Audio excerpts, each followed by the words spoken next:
Okay, so just a quick tutorial, I guess call it, on rectifying the coordinate, the local grid transformations, just rectifying the map, getting it accurate, so the local coordinate transformation works properly. So we've already got a map and it's got some rectification in it, and we're not quite happy with it, then we'll just delete those two files, the JGWX and orgs file, JPEG orgs file, which is the transformation file, the rectification file, sorry. So we'll get rid of those, and then I'll just remove the page, and then I'll just bring the page back in. So bringing in page, just delete that file. So bring in page 46. It's going to say it's got no spatial transformation. That's fine. And then we can just find page 46 and we can just go fit to display, and then it's going to fit to display. And obviously it's not the right orientation at the moment. And then what we'll do is we'll just add a point that we're confident about. So that junction there is that junction there. And then turn it back on again. Now the map's not twisted correctly, because we've only got one rectification point in there. And if we look at the underlying map, the base map, you'll see that it's pretty sketchy and that there's not actually that much to go off of. But for this particular one, I've got some other points on there that were rectified from one of the previous maps. So we can sort of use that to get us into a ballpark. But if we turn it back on again, basically that corner of the map in this particular instance is going to be the corner of the rectification. So we're just going to say that that corner is there, and that's put us basically where we need to be. Now, that's not the point. Different maps will always be different, so you just have to try and work out what's right. But if we what we can do is we can draw a just draw a polygon. If we draw a polygon, then we click on this button up here and we can rotate the polygon around. We can rotate the polygon, and then we can just move the corner of the polygon into the corner of our map, and we can change the shape of the polygon to match up with the corner coordinate system. You can see that the skew on this map means that our map is not at right angles in the corner, which is not what we want, right? So there's two things that we need to do. First thing is we want to make sure that if we're using this as a grid transformation, it's actually at right angles, because we have 2 points and the thing's on a twist. It's not going to work quite right. So if we open up the transformation point file down here, we can see point 2. What we can do is we can just move this point around, and then it will change the position of it, right? So we can just go like that, or go the other way. And then the other point up the top, you can actually just shift that point around until this is square. Or we could just delete that off and then just do it again. But basically what we want to do is we want to move 2 to the east. So we want to increase our easting and then increase our northing. So we'll just increase our easting a bit, and we'll increase our northing. Now if we pick that up and put it into position, we should be making it work better, but we're actually making it worse. There we go. Now this is going to change the scale of the map. So the other thing that we're going to want to do once we've sorted that out is we want to find the coordinate system across the grid and just zoom into it. And then you can see that's 9,400, 9,800.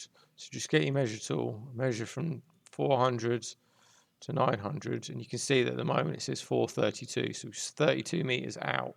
So we want to make sure that the scaling on our eastings and our northings on our map basically matches with what the grid says. Then when we place the points on there, the points are going to be relatively in the right position. So the overall map might not be in the right position, but the scaling of the map and therefore the coordinate transformation that we use is going to be accurate. So if we change where the map is positioned a little bit, we can just pick up all of the points and just shift them. So I'm just going to pause the video and then sort out the scaling on this map so that you can see. I'll sort out the corner and then I'll sort out the scaling. Okay, so I've shifted the coordinate points until the corner of the map, and therefore the whole map is now at right angles.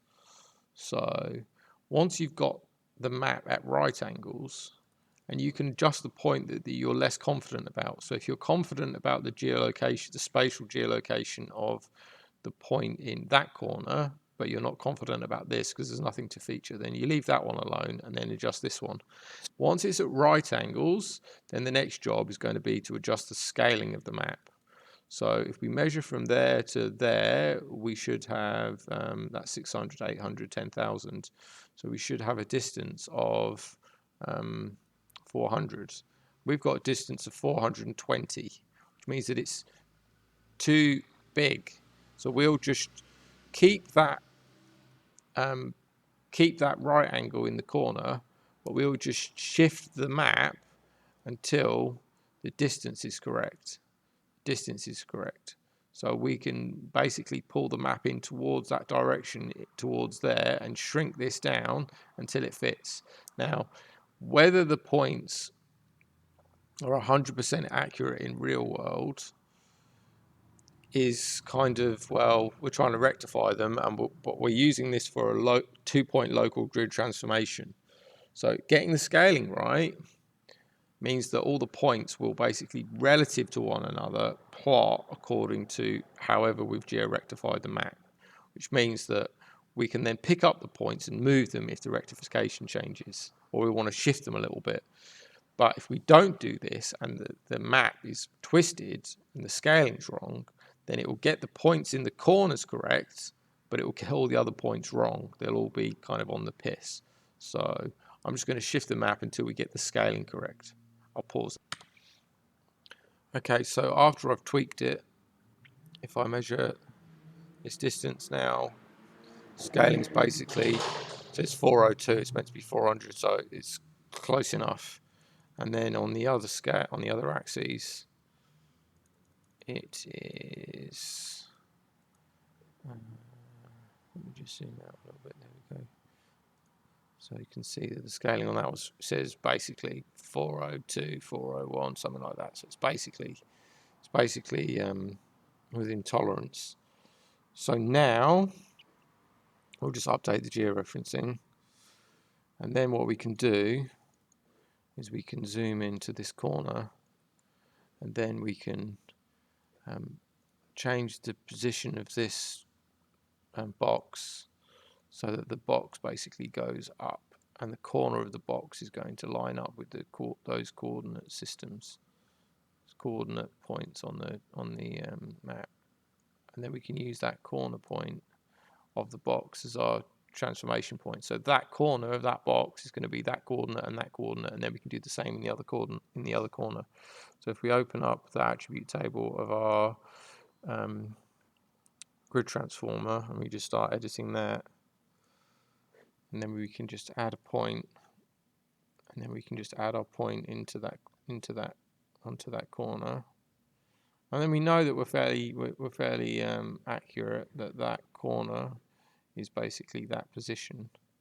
So now in our map we can say our local northing is 10,400, and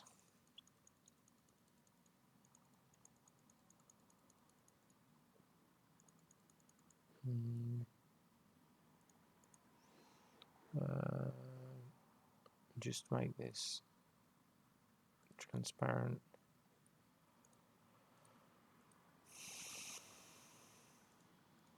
$9,400, 9400. I'm going to go ahead and do the same in the other corner. I'll just pause it.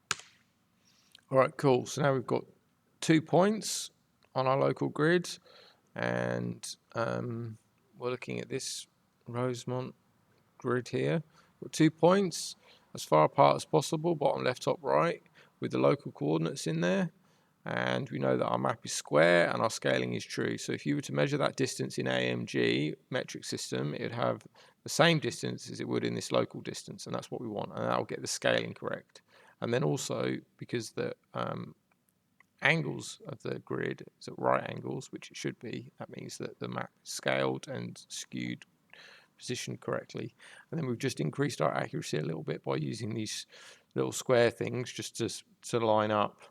So once we've got it into our local transformer shapefile, then what we can do is we can just update the geometry with the X in the target coordinate system, and update the Y by calculating geometry in the table, and that gives us those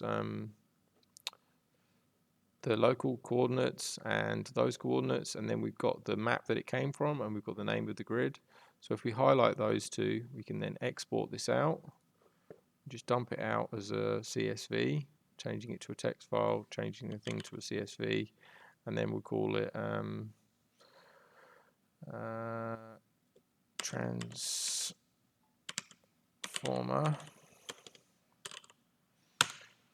Go OK, and just going in there, re-rectify, don't add. Okay, so now